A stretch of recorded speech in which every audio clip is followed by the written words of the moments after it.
Prolifics, joined with Nick Patello and Logan Barnhart. You guys want to introduce yourselves? Well, hey guys, my name's Nicholas Vitello, as you know. I am also known as Nick Ball. Yeah, great to see you guys.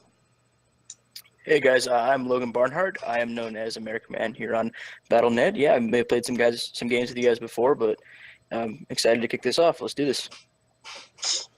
Awesome. So, there's a couple of things that have been happening in our community as of late. One very exciting thing is that the Heroes 101 podcast, the podcast that allows members to really learn a character from Grandmasters and so on and so forth, it is now in the iTunes store. Awesome. Which is awesome. I mean, I know I usually listen to podcasts in the car when I'm on road trips. That's a great one to listen to. And it's absolutely free for any of you raiders who want to go check that out. The full video sessions of all the podcasts and the Heroes 101 podcast is accessible to our Patreons. And you can check that out and become a Patreon at patreon.com/Nexus Raiders. The next big thing that really happened this week is that the jerseys from last season, if you pre-order them or order them during the season, spent your raffle tickets on them, they have been shipped. So I know that I'm actually super excited to wear that. They're super good quality. They look really sly if you saw Calvin wear it in his update video. I know Lisa really got hers. See, I was actually going to make it so that my name said Nick Ball and the number was 09, because remember back in the day it was Nick Ball 09. That's right. Turns out I screwed that up. So now my jersey says Nick Ball 09 and then number is 9. So it doesn't look that pretty, but I'll take it. I still like it. Hey, represent, man. You gotta represent the NR team with the Young Custom jersey. Team Tilt Not Tilted. Yeah, Tilt Not Tilted on the sleeve. That's right. Which I'm loving that.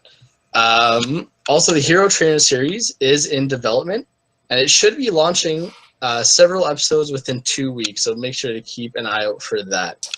As an aside, I know for sure there's at least 2 episodes up, and just a shameless plug, I am in one of them. You know, Carrie and Calvin on Zeratul.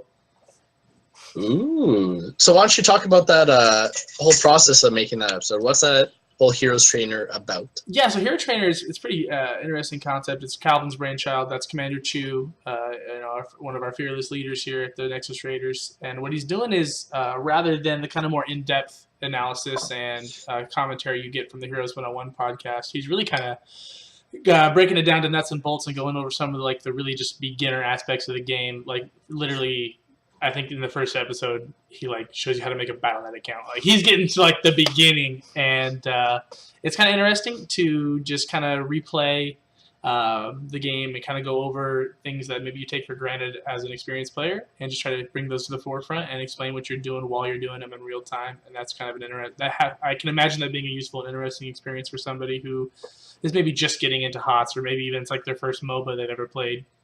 And so that's kind of what we're doing with the Hero Trainer. That's awesome, because I know that there's a lot of new members who came over from Overwatch, especially with this new Nexus challenge, or even from League of Legends and Dota, to get excited about that 2.0 hype, and they want to really know how to play the game. They might not be too familiar, and this is a great way to learn that. So, yeah, good on y'all. Yeah, awesome. No, absolutely. What's that, Logan? I'll say, to add on to that, I've also seen a lot of advertisements on such social platforms as like Instagram and Facebook of people advertising Heroes 2.0 and get your 20 free heroes. So I agree. I think there's going to be a lot of new players coming in. So this is a really good way to kind of help those people that are coming in. Speaking about that 20 heroes, which package did y'all pick? I'm a tank player, so I basically own every tank. I decided to pick up the assassins. I'm gonna say, QMing by myself, I'm digging assassin. Hey, nothing wrong with that. I definitely do main assassin myself, but I kind of pigeonhole myself with a not necessarily a small hero pool, but there's just the heroes I like, so I just rounded off the rest of the assassins and grabbed the assassin pack. That's funny. I also play mainly tanks and supports, so I also picked up the assassin pack. So that's a unanimous assassin pack here. No, but I'm with you, Nick Ball. I've been super enjoying quick match by myself, just playing, heroes like Chromie and stuff like that I can actually do something in and, feel good about myself.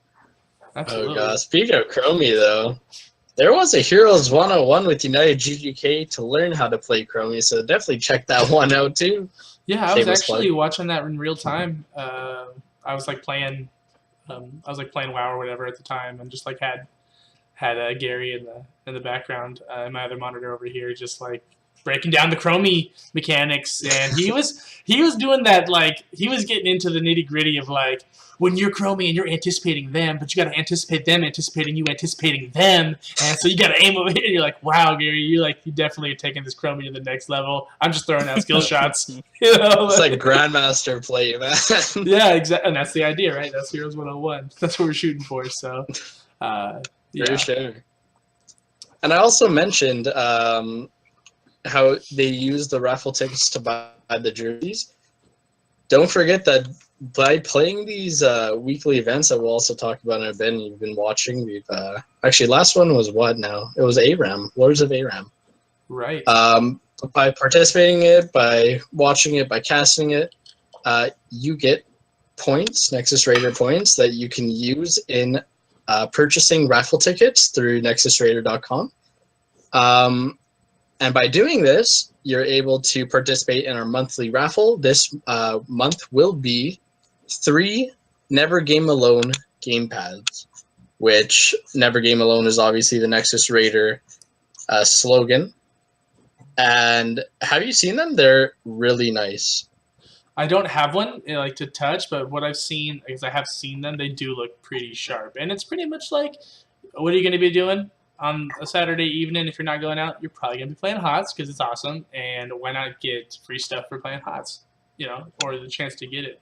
Logan, have you had an opportunity to join in on any of our weekly events? Did you play ARAM with us, or? Yep, dude, I love me some ARAM, so Lords of ARAM is right up my alley, and I get a kick out of playing ARAM with all the Raiders. That's actually how I got introduced to the Raiders. Was Nick, you invited me to play ARAM with you guys, and I had a great time, and that's what compelled me to join. So the weekly events have been super refreshing and super nice to have that outreach with the community. It's been a lot of fun. And funny enough, you said Nick, you invited me. I almost got confused because we're both named Nick, but then I just remembered Nick invited you into my lobby. So we both just got you in there. Yeah, so true, man. It's one of those things, and yeah, you're right. We are trying to make a little more concerted effort these days, for the last month or so, to really get at least 1 or 2 events per week. Just kind of get the community together, and there is something to be said for playing a game when, like it's an ARAM game. It's not that serious. Everyone's in the same voice room. We're all having a good time laughing, making plays, do a little friendly BM, that sort of thing. And you don't get that when you're doing just like a regular ARAM if you go to like the ARAM channel, in HOTS. Yeah, even, like after a long week, you're stressed, you just want to relax. Maybe you've been playing some QM and you're getting a bit tilted at the toxic players. But you get together into this great community, play a couple games that mean nothing, and they're fun. Right. And I honestly think it's one of the best ways to relax throughout the week. Do you want to give a quick little synopsis of what the event is this weekend or tomorrow night? For sure. Yeah. This one is called Hammer Time. Hammer Time. And the reason I say that, just like that, is because of my boy Murden. Murden is in this, and you're about to get stunlocked when I play Murden. At least half the time, though, he's hitting you with his axe. So I'm thinking Murden, we got to X-Nam. Man. He's bringing an axe to a hammer fight. Come on. Buy my hammer. Anyway, for this week, you get to test your hammer, staff, and mace techniques in this 4v4 contest mode. So, the characters you can pick, obviously you got Chen with his staff, which, you hammer things with a staff. as we all do.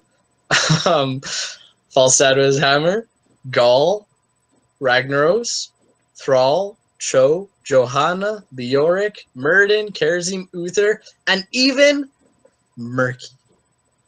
Interesting. The fish. He turns a The fish into a fish. club. Oh my Right? gosh. The reason... Sorry, what, Logan? I was gonna say, so do you have to use the shark ulti then, you like for your auto grab? Because, I mean, it seems only right because he does use that as a pretty big mallet. That's a pretty Nah, big dude. mallet. Have you seen March of the Murlocs? Those little Murlocs have those hammers, dude. They're Little coming out. tiny little like reflex hammers for your little kneecaps. Yeah, for sure.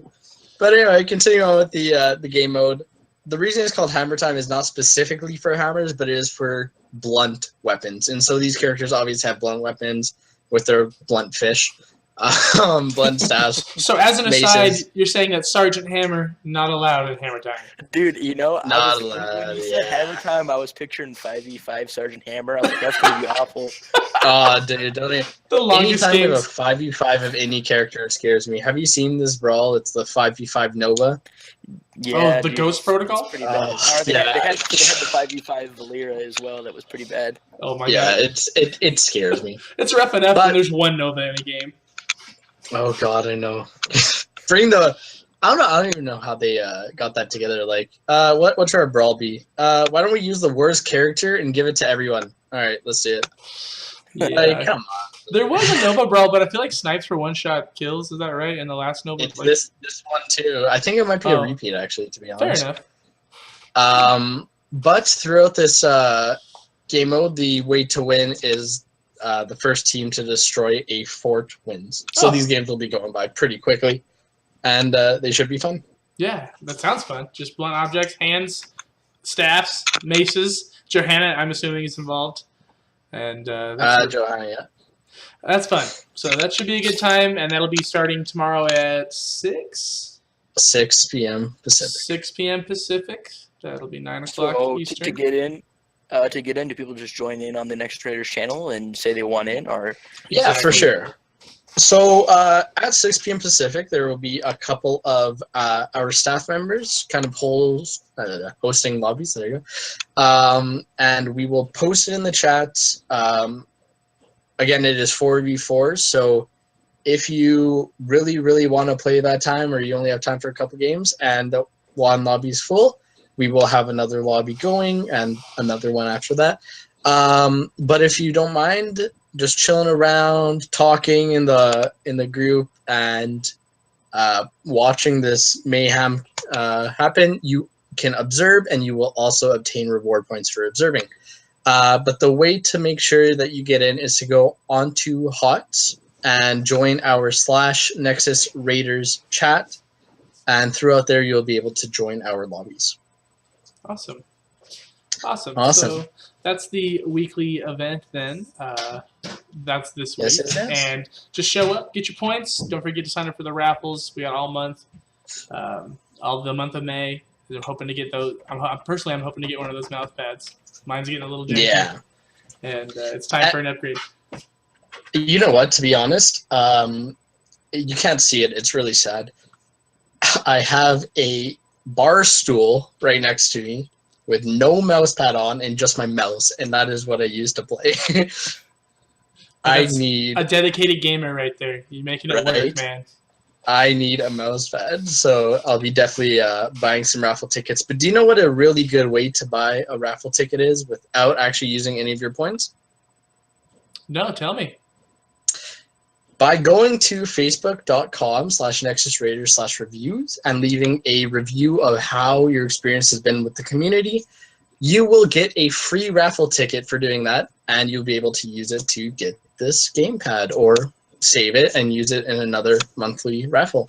Awesome. Yeah, for That's sure. Awesome. That would take like 4 or 5 games. I'm not sure what the raffle tickets prices are, but like at the rate that you get points, like yeah, that's the equivalent of like several games worth of reward points. So that's pretty cool. Yeah, so you get 20 points per game you observe or participate in. And I believe it is 250 to buy a raffle ticket. So that's a quite a lot of games to get a raffle ticket. But I mean, That's why it's once a month, and you're gonna have 4 Saturdays to collect your points. So it's everyone should be able to get at least one raffle ticket, I think. yeah, probably even more, to be honest. We've been playing a lot. Yeah, so that's about all I have to say about the raffle tickets. But to make sure that you get your points for these games and to buy the raffle tickets, make sure that you're a registered member on the website. So you can go to the website and it will say become a member, become a raider. You click that, you fill it out with your information, just your phone number, all these things. And so that way you'll be able to collect your points. Yeah, right on. Okay. So that being said, any other news and updates? I know that we're reaching out to other streamers like Solenity, and we're really utilizing some of the. We're really appreciative of our Patreon members who've signed up so far, and we're almost at our goal of Patreon members to really start expanding what we're doing as far as content creation. And I know like I just mentioned, we're reaching out to professional streamers like Solenity, and we have Kyle Ferguson, who's going to be coming in and kind of helping out, joining us on the podcast.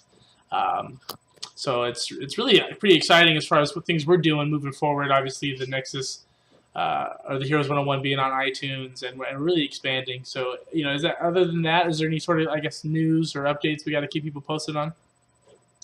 As far as that, that's pretty much it. Just if you are able as a community member to go onto a Patreon and put $2 or even $1 a month into it, that helps a bunch for our community. It allows us to get these guests who are like Gillyweed or Kyle Ferguson or Salinity over to us and help us kind of grow our community, help us have these amazing experiences as a community. So if you are able to as Nexus Raider, make sure to check out our Patreon. There are a bunch of special, unique features that you unlock for being a Patreon in our community. So make sure to just check it out and see if that's worth it for you. Yeah. Okay. So that being said, big patch coming out. Big patch that we're still kind of reeling from figuring out how exactly I'm supposed to pull out a win on Hanamura. How exactly my teammates are going to be on the same page and lock down Genji. And, and what exactly I'm going to be making of the new map rotations coming out, and they're about to drop Diva. So there is some new things going on. It feels like they just dropped 2.0, and they're already just continuing with the content creation and giving us more heroes at a rate that is above and beyond faster than any MOBA ever. Yeah. So Logan, have you had the chance to play Genji or even see Genji in action? Oh, dude, I have had the unfortunate experience of playing against multiple Genjis, and I have had unfortunate experience of playing on Hanamura. Still yet to pull out a win, and it was funny. I was playing with Nick a couple of days ago, lost on Hanamura, and we're talking. I'm like, man, that really sucked. He's like, yeah, we focused the objective too hard, and I was thinking to myself. That's the only time you're ever going to hear that we lost because we focused the objective. The enemy team was able to backdoor a fort and get their 2 shots in and pull the win out for themselves, which was very frustrating because it was an overall stomping on our part, except for that when they did take that fort. So that was really disappointing. And like I said, you had to pull out a win on Hanamura. So as you can assume, I have quite a bias against that map at this point in time. But people are going to figure it out, and it's good to remember. I guess it's like, because of how easy it is to take a fort down in general, and on any map, right? Because of how easy it is to take a fort down, and the fact that it does give you 2 shots, 7 lives feels like it's a little, not a lot, right? It feels like maybe they could turn the lives up to 10, or some of these games might end up being pretty quick. You know what? I actually, I have played Hanamura quite a bit, actually. But I think I found a tactic that at least works for my team and the people I'm playing with. I don't know if it'll work competitive. Probably not, let's be honest. But what I've been doing is we do grab somebody like a Sylvanas or like an Azebo, somebody who's able to push out a lane, and we just 5-man bot right away. We just smoke that thing out. Because the second we get that fort down, or even that keep down, that is a huge game changer. The fort down, you get an extra point, obviously, with your payloads that make them defend it more than pushing it. Meaning that you can take the team fight early if your team fight is strong. Not to mention, if you get the keep down, which I've been doing, I haven't even worried about going and rotating and getting the other fort. I've just been pushing the fort and then the keep. Because once you get the keep down, they have to defend against the quote-unquote catapults, because those are going to do a damage to the core each time they go past. Yeah. I mean, so there is some strategy. People are still learning, right? The map is new, and there's always a little bit of growing pains. Some of the new maps I'm like not keen on at first, and they grow on me. And some of the new maps I've played quite a bit, and they still haven't grown on me. But everyone's gonna have their preference. I know that I personally am not a huge fan of Warhead Junction, but there are plenty of people who love playing Warhead Junction. Yeah, for sure. Nick, it's sorry, real quick, man. It's funny you mentioned taking a person like Gazebo, or somebody who has really good split push potentials.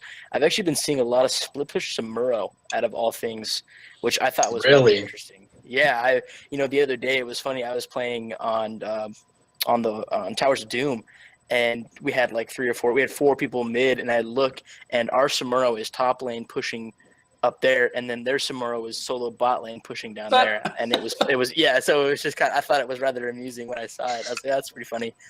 I just thought I'd bring that up. Yeah, there's samurai orcs and their clones just all over the place. But Yeah, and those clones can take tower shots, which is uses their ammo up fairly quickly.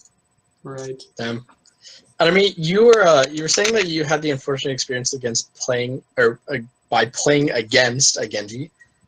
I feel like he's super counterable. I feel like Genji is the new Illidan. How when Illidan first came out, you saw those people going 1v5 deep into their lines for no reason. Yeah. And just getting smoked. That's Genji right now. Yeah, well, you see, the thing about Genji is you execute this perfect gank on him, and you get him cornered, and you get him stunned. You're like, oh my gosh, yes, we're about to kill him, and then he just vaults over some terrain and dashes away, and he's halfway across the map, and you're like, what? It was funny. I was talking to Nick about Genji earlier today, and my thing was, even if they just shortened the range on his dash, I feel like he'd be a much more balanced hero. Just because right now his dash range is so long. Yeah, it's like a full screen width, and so to me, even if they just shorten that even a little bit, I feel like he'd be a much more counterable character and much more balanced. That is very true. He reminds me of yes, like Illidan, in that if you're ready and Illidan dives in, Illidan does just die, right? He reminds me in the other sense of Tracer, which is just like he goes super ham and then he has that ability to just leave. Like he can go in and secure a kill and then just he's gone, right? And that's like what Illidan doesn't really have. I mean, obviously there's talented Illidan players. Calvin will have something to say about this, but I feel like Genji does have a pretty forgiving kit. At the same time, any amount of CC just totally makes him the easiest target to blow up. Yeah, and I mean, when Illidan was out, who became the biggest counter against Illidan? Well, you were playing people like Lily. You wanted to blind them, or like Brightwing, the polymorph. Brightwing. Yeah. Could we see Brightwing be a counter to Genji now? You know what? I could see it. I'm just not sure if I see Genji being a meta pick. Now, of course, that's just my thoughts, and the pros will do what they do. Maybe Genji will show up and carry everybody, but it's like I've kind of fallen into agreement with you there, Nick. Is I don't see Genji as that guy who just like, oh no, they have an enemy Genji, I insta lose. Yeah, exactly.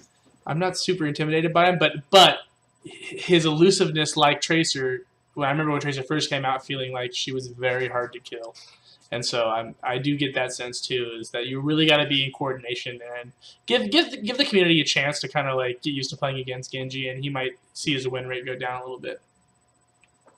Yeah, for sure. I know that there's already been some nerfs to Genji in the new patch. So I mean, I guess Blizzard thinks he's a bit too powerful. On that note, Genji right here. So they the damage activation requirement for Dragon Claw, his passive, is reduced from 415 to 375. That may actually be a bit of a buff. But then the spell armor duration on Cyber Shield, if you take that at 7, is increased. I don't think that's the one they're going, are they? At 7? I think it might be Dodge. Right, and that's I'm not sure though. And Dodge, you're right, and Dodge is the one they nerfed because the cooldown on Dodge is increased from 5 to 8 seconds, so it doesn't happen nearly almost twice, half as often. So that seems like they were thinking that Dodge was overperforming. Yeah, makes sense. And now we got Diva coming out. I'm excited. I'm a tank player, as you know.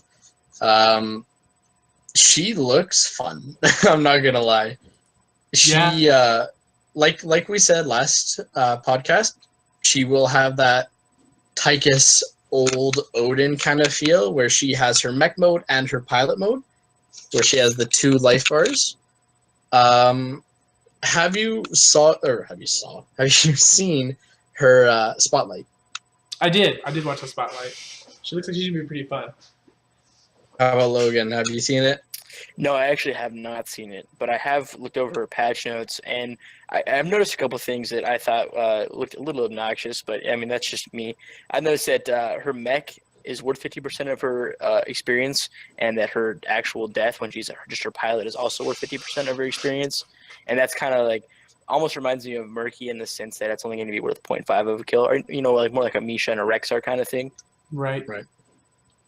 Where I think it's going to be hard to kill that mech, right? I mean, the idea is she's a tank, right?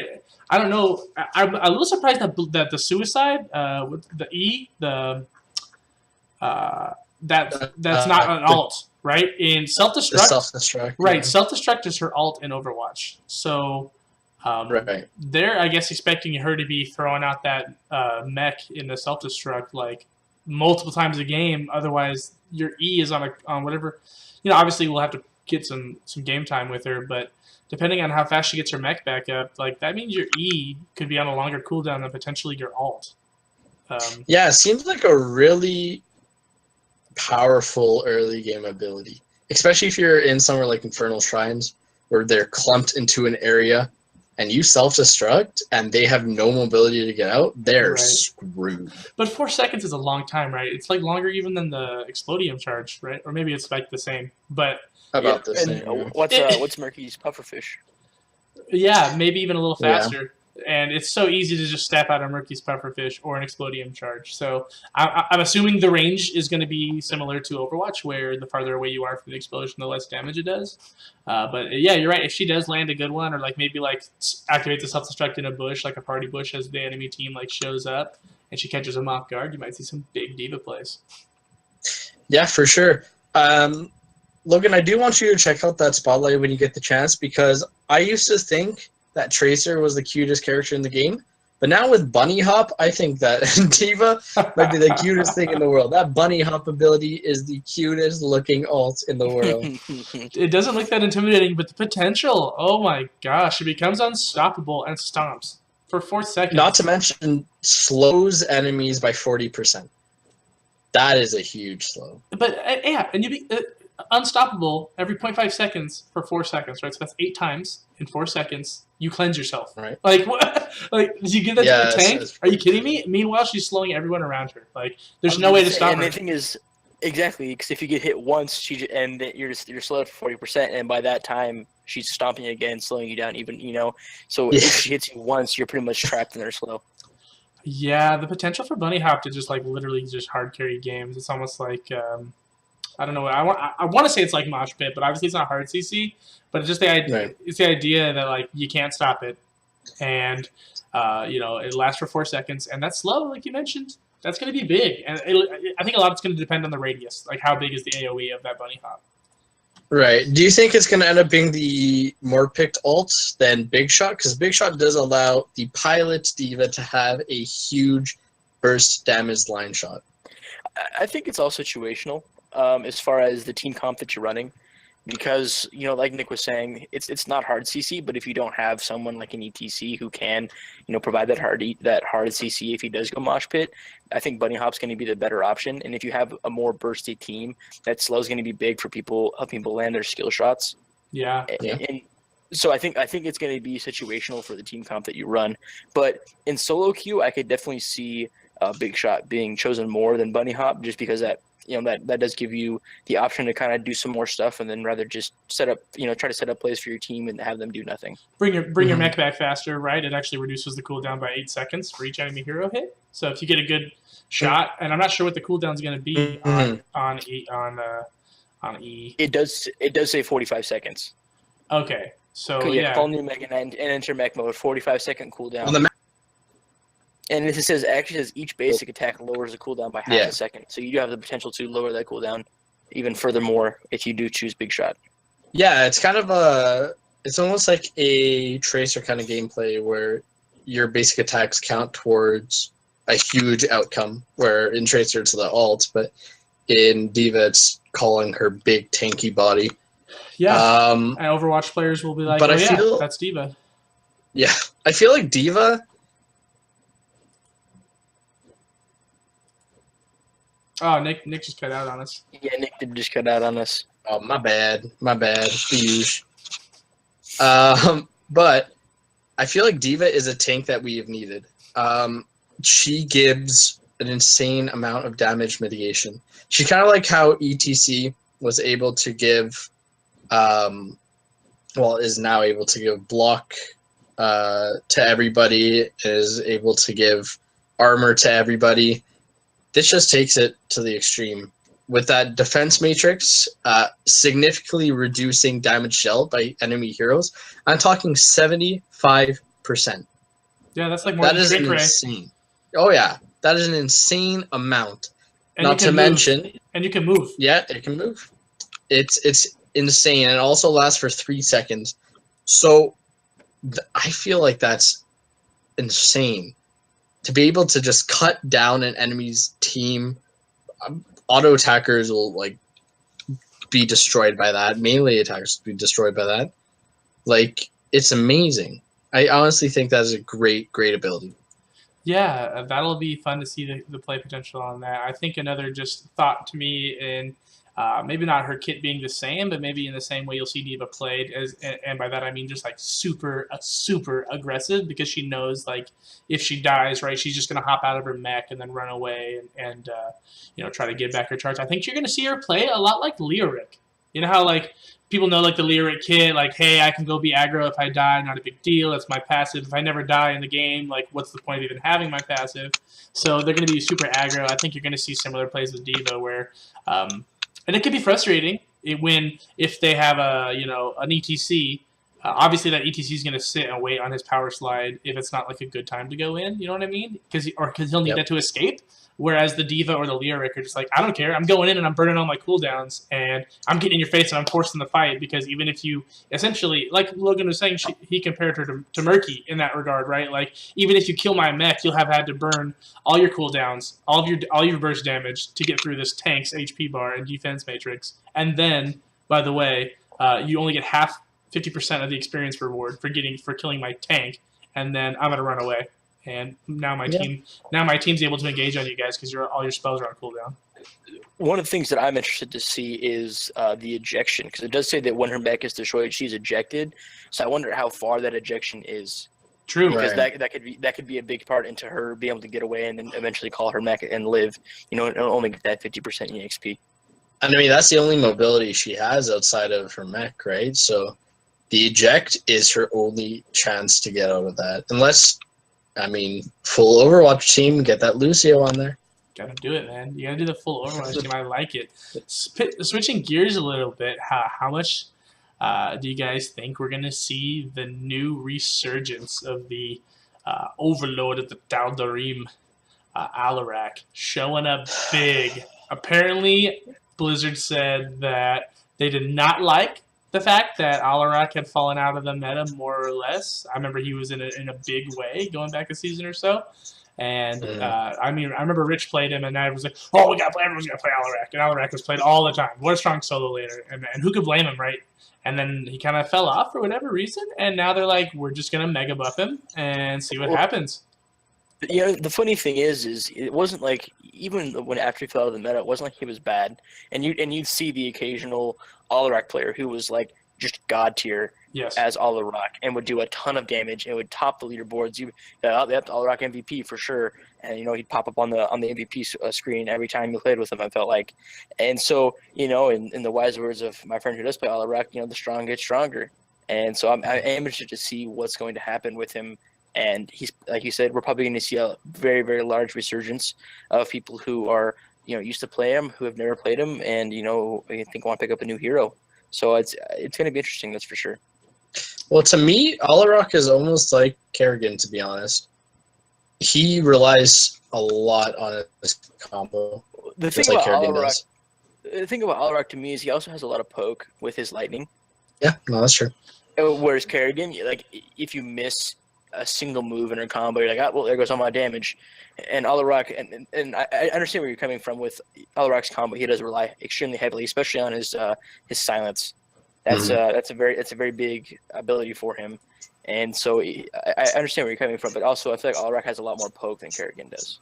And No, they, that's true. And they did give him that hardened focus. They did give him, I guess it's called ruthless momentum. When he's above 80% health, his ability to cool down 20% faster. And in that period of time where teams are just kind of jockeying for a position on maybe around an objective and no one's really taking a lot of damage just yet, he's going to be throwing out that new and improved lightning surge like nonstop. And I think the potential, like you said, for him to be even more pokey than right now is pretty strong. And the other thing I wanted to highlight is a pretty important talent for various characters. I'm thinking specifically of Grimtask for Zeratul, and for Tracer, I think it's called.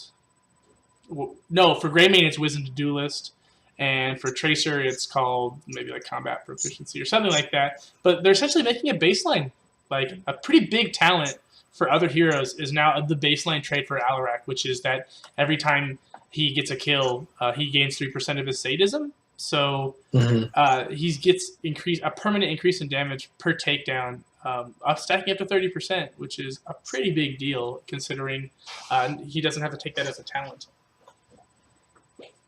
Before we even continue with that, I gotta tell you guys that I've been looking at Diva's talents, and they are the funniest thing I've ever seen in my life.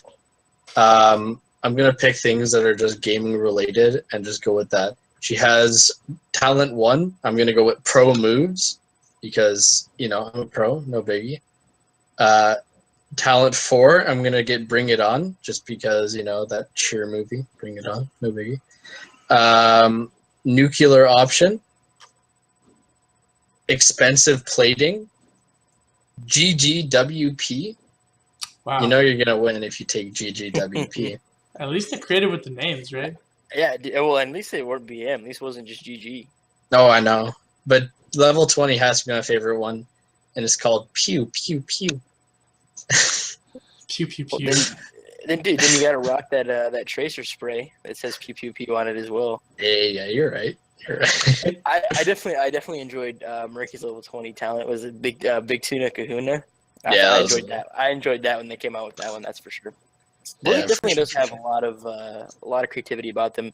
And Nick, I heard you mention it towards the very beginning of the stream. Actually, is Blizzard is really good about releasing new content, and you said they release content faster than any other MOBA, and I would definitely agree with that. And that is one of the things that to me keeps Heroes of the Storm interesting all the time is the fact that there's constantly new stuff to be looking at and stuff to be keeping updated on, which is why podcasts like these are so helpful for people who don't have time. Keep up with it all. Yeah, it's very interesting. They don't just have new heroes coming out like at least one a month, if not two, right? Like in this case, this will definitely be 2 heroes in a month, Genji and Diva, and obviously they're helped with the character kits from Overwatch. Pretty much are just a straight up just copy paste into HOTS, right? And that helps them for that regard. But at the same time, they get to add new maps. They get to add these new skins and these loot chests and all these things we didn't even know we wanted, right? And they're just delivering on the content just nonstop. Well, speaking of maps, the big shift is happening. The big map rotation. That is so true, and there's some good maps coming in, and I'm sad to see some of the maps that are leaving. So just as a quick little summary, do you want to go over what maps are coming in and what maps are leaving? Yeah, so the maps that are leaving, Infernal Shrines, one of my favorites. Towers of Doom is gone. Dragonshire is also gone. Garden of Terror will be out. And I'm sure everybody's happy about this, but Blackheart's Bay will be gone. Which, rip Blackheart's Bay, because I didn't mind it. But a lot of people did hate it. But the maps that will be coming in, which will be about, I think they said 9 maps now instead of 6. So that's going to give us a bit of diversity. We're going to have Haunted Mines come back, which I've really loved Haunted Mines, especially with the new rework of it. It looks really good. Right. Tomb of the Spider Queen, which is one of my favorite maps for sure. Absolutely. Warhead Junction. Sorry, what? Oh, I was just saying, I'm also a big Tomb of the Spider Queen fan. I'm excited to get that back in rotation. Yeah, I'm happy that they're getting small maps. I'm sick of playing big maps. Yeah, sometimes it can be a little daunting, and I don't always necessarily just want to play Brightwing Dahaka, Falstad exactly. every game, because there's this, you get such an advantage. Not even, Mhm. and it's not like an advantage like, hey, that's an unfair advantage. Like, obviously those heroes are open to both teams. It's just like, you have to do this, or you're going to be punished for it if you don't. You know. Yeah, I mean, playing on a team with me, Nick, you know that I'm a huge fan of having the 4-man rotation through mid and bot, which Tomb of the Spider Queen is the place to do that. I mean, it is going to be my happy day once we get that back. Yeah, man. I love myself on Tomb. I just love running Johanna as my tank, and I'm playing KT, and we're just farming gems all day. Yeah, man. But we are going to get some big maps. We're also going to get Warhead Junction into the rotation, along with Braxis Holdout and Hanamura, which are all big maps. Gotta do it. It's their new map. They're gonna push it down our throats. So you might as well just bite the bullet. To all the Hanamura haters out there, maybe I'm included. You know, we may as well just figure out how to play the dang thing, because it's gonna be in the rotation forever. That's kind of where I got to with Warhead Junction. I mentioned earlier, not a fan, but it's not going anywhere. I might as well bite the bullet and pick up some skills. Yeah, that's true. I mean, I'll be less salty with Hanamura as soon as I get my first win. So, I mean, if anybody out there wants to help me get that real quick, I would be much appreciated, because I have played that map. I mean, be it a small handful of times, but I have yet to win one, and it has been extremely frustrating for me. We'll definitely hit up QM after this and some Hanamura. Young blood in search of senpai to notice him so he can get carried. Damn. The last 3 maps that are also in the rotation will be Sky Temple, Battlefield of Eternity, and Cursed Hollow. So that's a good plethora of maps, and it should definitely bring some variety. We won't feel so constrained as we do right now in the meta. I feel like the meta is going to open up with the majority of these maps. I'm bummed to see Shrines go, but I'm kind of over Towers of Doom, and it's not like they're bad maps. They've been in the rotation for a long time, and it's time to just retire them. And Blizzard has said, as they phase maps out, they're going to be giving them all sorts of visual updates and taking bushes out or doing their little tweaks and changes for when they bring them back in and keeping it fresh, right? Even if they're not releasing new maps all the time, they're changing old ones and updating them to, I guess, what they like with the meta. And I'm kind of excited to see where they go. You know, it's funny to me that we complain about only having 6 maps, and you look at other pretty popular MOBAs. I'm just going to use League of Legends as an example. They have Summoner's Rift, and that's the map that people play literally one map all the time. Dota 2, same map every game. Definitely not knocking League of Legends, because League of Legends is a great game, but I think it's funny because we as Heroes players do get spoiled with having different maps and having different map rotations, which I think is another element to the game that makes it that much more interesting. Absolutely, and people take for granted that's part of what makes it diverse and what makes it to where I myself went through a pretty big League of Legends phase, and the drafting was always so one-dimensional. You could always pretty much anticipate based on the team and what they played, like what they're gonna. But now the maps change, right? And of course, there are teams in the HGC from various regions who have like niche picks. Like I know that Michael Oodle's team, Gale Force. I know those guys like to run Zagara, and so you might see them try to just pick Zagara regardless. But a lot of times, as the map changes, and it's a big deal who gets to pick a map, right? Like in most MOBAs, it's like who picks first. But in Heroes of the Storm, the only MOBA where it's like having map pick is like having home field advantage, and there's not a lot of MOBAs that have that, right? Mm-hmm. No, yeah, it's crazy how different the meta can become just by a map change. Yeah. I mean, you're gonna have some maps where, I mean, you're gonna pick Kerrigan, and some maps that you wouldn't even dream of picking Kerrigan. It's such a diverse game in that sense that like you can never really guess what's gonna come up. Right.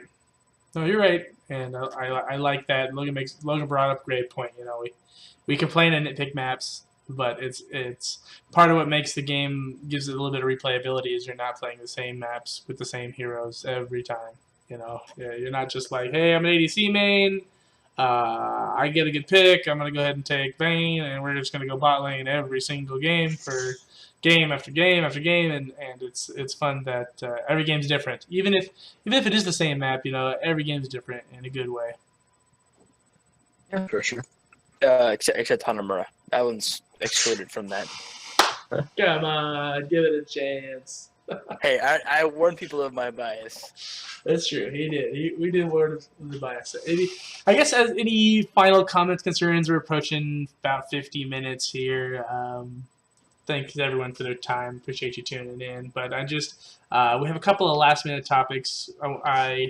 Nick brought up something earlier that we just want to kind of just like as a PSA to the community, like I know it's frustrating as a diehard HOTS player to deal with some of these new players that we're seeing in Quick Match, and just please know like Blizzard's trying to increase the community, because no matter if you like the game and you want it to improve, you need to get a bigger base. And I understand they're reaching out to their Overwatch players, they're trying to bring them in.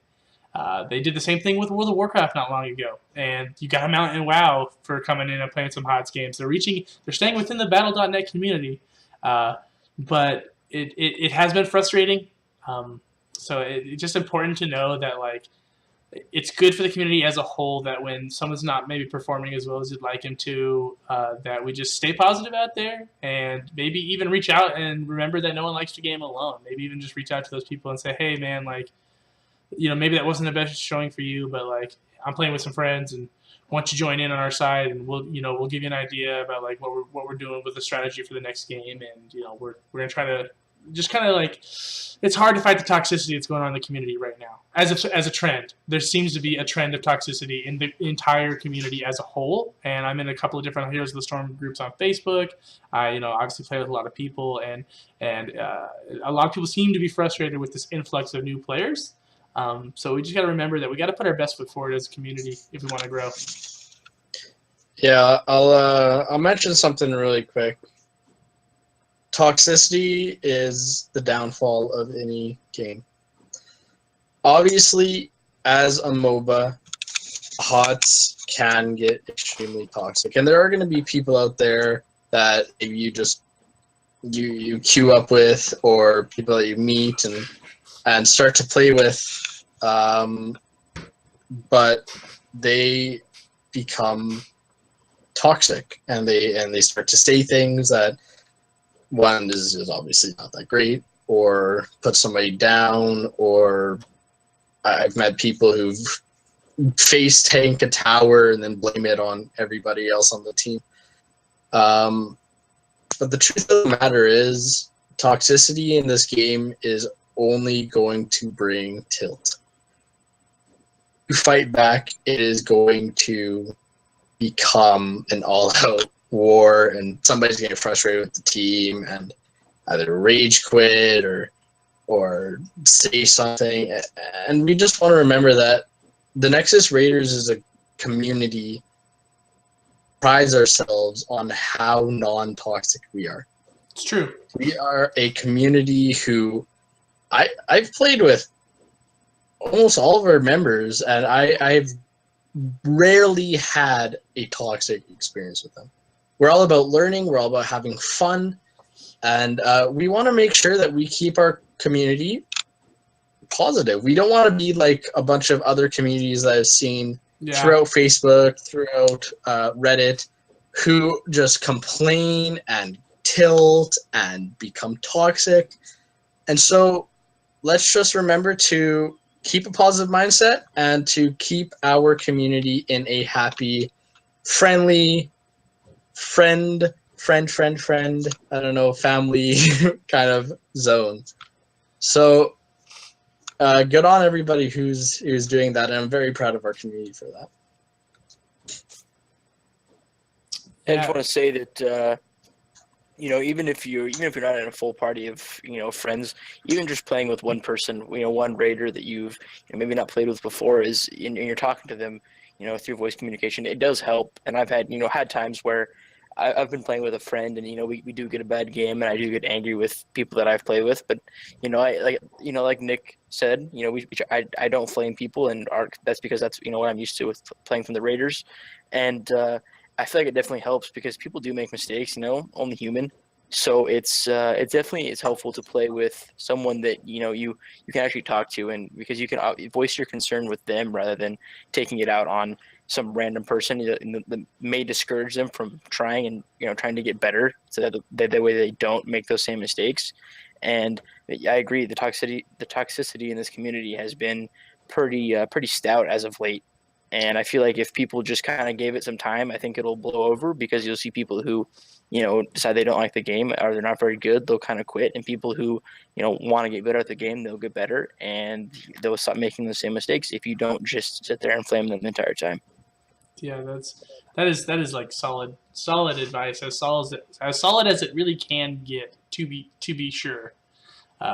It never is helpful. And I guess, as one last little aside, like, came from League myself, was a League of Legends player, ADC main, and man, that was one of the most refreshing things about coming to Heroes of the Storm. And this goes back a couple of years now when I switched over. So one of the most refreshing things was the community was not League's community.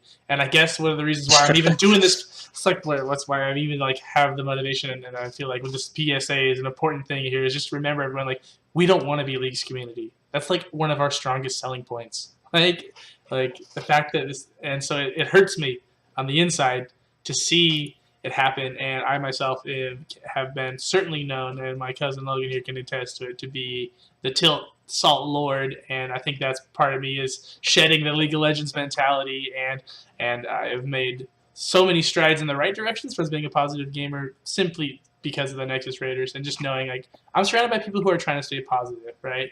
Like, when you're doing like QM or you're doing Hero League and things are going well, you can just watch teams turn on themselves. Everybody's like, things aren't going well, they want to turn on themselves, but like, it's so refreshing to play with the Raiders, because, like Logan was saying earlier, like, when things aren't going the right way, they want to talk about it, and they want to be positive, and they want to find a way to win. And it's just so refreshing to play with people like that, with that mentality, that I haven't really seen anywhere. I'll tell you this, like, it is such a growing opportunity to talk about what went wrong after the game, because you're not going to win every game. No. You're not. But every time there's a learning opportunity, a growing opportunity, what could we have done different? And that is what I love about this game. So even, not Tilted, TNT, we get together after every game. We're like, hey, what is something positive we've done? Something good we've done during that game? And what is something we could work on during that game? And I think it has helped us grow tenfold as a competitor. Just learning what you've done wrong and learning that it's okay to screw up.